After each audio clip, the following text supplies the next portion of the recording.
Hello বন্ধুগণ, তোমরা কেমন আছো? আশা করি ভালো আছো। আমিও ভালো আছি। দেখো আজকে কি রান্না করতেছি, আজকে তোমাদের সাথে শেয়ার করব সবজি রান্না। এটা হচ্ছে রুটি দিয়ে যে খাওয়া হয় সেই সবজিটা, আর দোকানে ঠিক পরোটা যে সবজি পাওয়া যায় ওই সবজিটার মতনই হবে। তো এখানে আমি সবজিটা সিদ্ধ করে নিয়েছি। এখন তেলটা গরম হয়েছে, তেলের মধ্যে পাঁচফোড়ন, তেজপাতা দিয়েছি, দেব শুকনা মরিচ, আদা আর গোটা গরম মশলা। তো এগুলাই হচ্ছে মেন উপকরণ। তো এই সবজিটার মানে একটা গ্রান একদম অন্যরকম আসবে। তো কেউ চাইলে রসুন দিতে পারো, কিন্তু রসুনের গ্রান আমার কাছে মনে হয় ভালো আসবে না।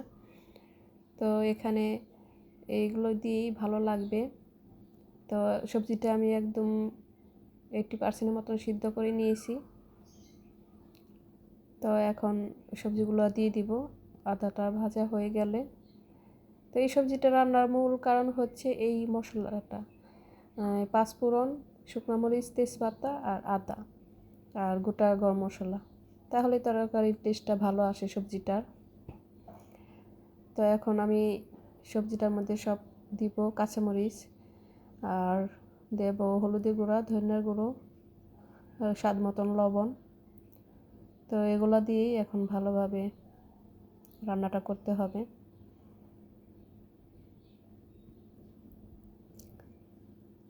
তো এইভাবে রান্না করে খেয়ে দেখতে পারো, একদম দোকানের মতনই হবে।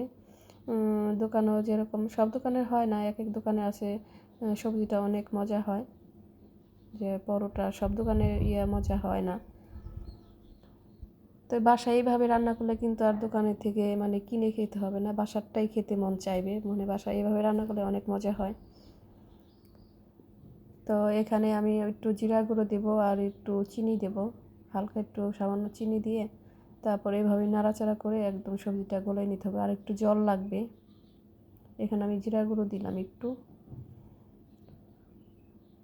আর একটু কাঁচামরিচ দিয়ে একটু ঝাল ঝাল হলে তো সবজিটা খেতে খুবই ভালো হয়। তো এইভাবে তোমরা রান্না করে একদম খেয়ে দেখবে, তারপর বলবে। তো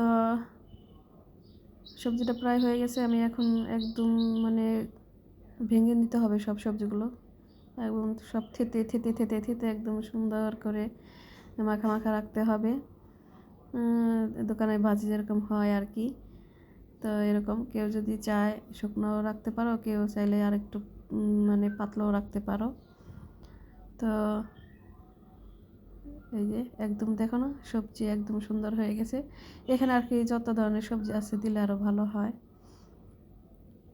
তো আমার এখানে সবজির আইটেম কমই ছিল। তো ভিডিওটা যদি ভালো লাগে তাহলে অবশ্যই একটা লাইক কমেন্টস করবে। তো এই যে দেখো রান্নাটা শেষ।